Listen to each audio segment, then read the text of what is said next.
What is up, guys, and welcome back to our Valencia career mode, episode number 2. And today we've only got 2 games. It's just how the kind of the Spanish schedule has worked. But yeah, we've got the 2 games, obviously season opener, and then we're also away. Season opener is at home, but mainly it's just all transfers. We're basically selling people, selling them out on loan, and buying people. And let's see, the first player we're going to buy this episode sorted out the contract finally. I mean, it took me a bit of time. I didn't show you all the negotiations because it would have lasted about 10 minutes maybe with Alex Oxlade-Chamberlain. In the end, we finally kind of finalised a £120,000 a week deal. But my God, he was bloody pushing me. I mean, I think his actual wage at Arsenal started at 70 grand, and then obviously I had to keep going up and up and up.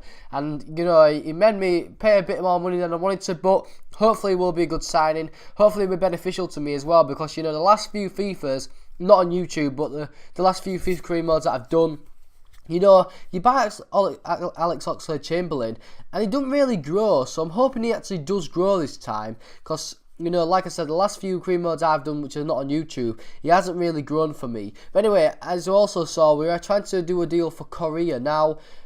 Not the country, obviously, the player, but yeah, he looks a really good young talent. I mean, I know he's been quite high rated. I think he won the last FIFA as well. But yeah, we're trying to bring him in as well. Trying to bring in a new striker, obviously, because I mean, Giovinco, obviously this is his first game for us. I'm gonna see how he does in striker now. I'm not really sold on him playing in striker just because he's just so small and he's not very strong. I don't know how strong he is in real life, but, you know, on the game, his physical's awful. And that's probably because of the basis that he's really small. But, yeah, we'll see how he goes. But anyway, we're against, I think it's Las Palmas or something like that. And they actually took the lead. These both 2 games, we were awful. Well, I was awful anyway. I mean, look at that. First half, they had 3 chances, and one of them obviously went in the goal. I mean, they hit the post, then the other shot went just wide, and then obviously they scored with the third one. So, I mean, they were dominating the first half. We came back into the game second half. It's just that, you know, they just really, really defended well. They was actually a really good team, and I just couldn't do anything about it. They just defended really well, attacked at the right time, counter-attacked me, and they were just really, really good. I was really rubbish, and it's in the end, in our season opener, obviously, I gave you all that kind of bullshit last time, saying, yeah, I want to bring him back, I want to make him a good team. Well, you know, if we're going to lose against teams like that, it's obviously not going to happen. And as you see, even worse, Gaia, my left back, got injured for 4 weeks, so he'll be out for like maybe the next 2 games at most, because like I said, there's only one more game in January. But anyway, Angel Korea, we finally actually agree a deal for him, so we offered him a contract, see if he would come, and as you see, indeed he would. So 13.5 million, not bad, I don't think, to be fair, because he is only 21 years old, that's 79 rated, so that's quite a good price, I thought. And then Federico Rico, what a name, he was going to be my new backup left back, in case the guy gets tired or injured, obviously, like he is now. Because, I mean, I do have Montoya, but he's kind of he can actually play right back and left back, Montoya, and I don't really mind right backs playing left back because, you know, I don't really care about the weaker foot and all that. I still think they can play kind of well in that left back position, but, you know, I kind of want to bring in a younger player because Montoya is getting on a bit now. He has actually been around for a long time, Montoya. I think Barcelona brought him into their squad at like 19, 20 years old. I mean, obviously, he hasn't really lived up to his potential, I think people thought he was going to do, but, you know, he's here, obviously, at the club now, and, you know, like I said, he ain't going to be playing much this year, because I do Cancelo, the young Portuguese right back, he's only 21, he's 79 rated, so, you know, he'll be playing most of my games, actually.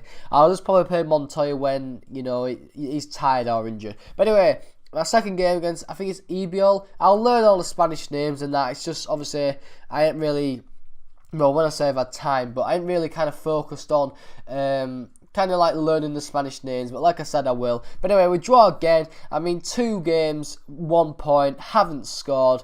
It's just so far so bad. But the main thing was he actually completed one of our objectives, brand exposure. This is probably the easiest one to do, to be fair, because, you know, we have no control of that whatsoever. It's basically, you just sign kind of big players, and then the fans who were on this game go buy the shirts, and then obviously equate in whatever sales, and in the end we completed it. So that was done. Obviously that will help with our manager rating, because at the moment, I mean, obviously our manager rating is not going to be that high with the 2 results that's just happened. But anyway, Federico Rico, obviously we got a bid accepted for him. Not much money, to be fair. I was quite happy with that deal, and we offered him a contract. But as you see, the team that actually beat us, Las Palmas, actually agreed a deal for Rodrigo. Now with the new players that I've brought in up front, Giovinco, Correa, I thought about selling him, and to be fair, I got a reasonably good price for him actually. 14.5 million for him. I will take that. And let's see, we do actually end up with 12.5 million. So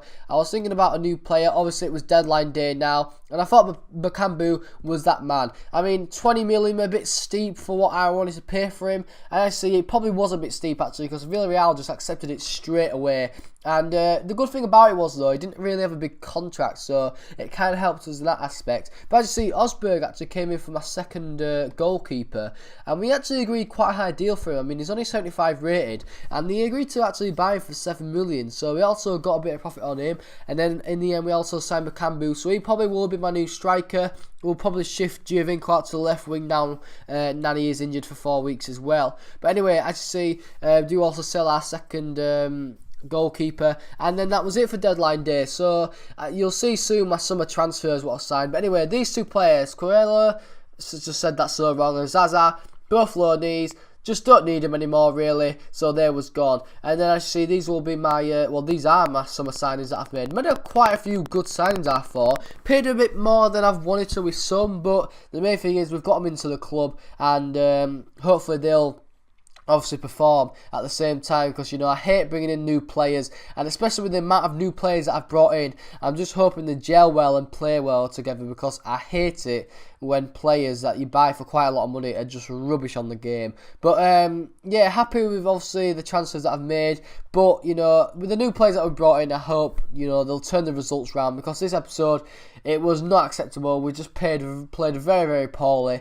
and obviously we'll have to try and do better next episode, and we will do better next episode, because we can't keep losing or drawing games against teams like that. No offence to them, but with the team and players we've brought in, we should be doing loads better. But anyway, guys, hope you enjoyed the episode. If you have, please hit the like button, subscribe if you are new, and guys, I'll be seeing you later. Peace.